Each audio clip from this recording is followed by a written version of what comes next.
103. Christina pays $126.14 for a textbook with a 6% sales tax included. What was the original price of the textbook? For this one, let's use the formula. The new price is equal to 1 plus or minus R times the original price. We have the new price, or the final price. This is the final amount that she pays, which is $126.14. Now, there was a 6% sales tax included, so that's going to be a plus R situation instead of a minus R situation. R is 6%, which is 0.06 as a decimal. We want to find the original price, so we're looking for X. So we have 126.14 is equal to 1.06 times X.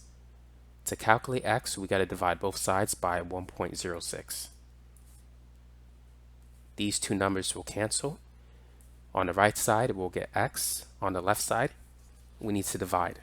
126.14 divided by 1.06 is 119. So this is the original price of the textbook.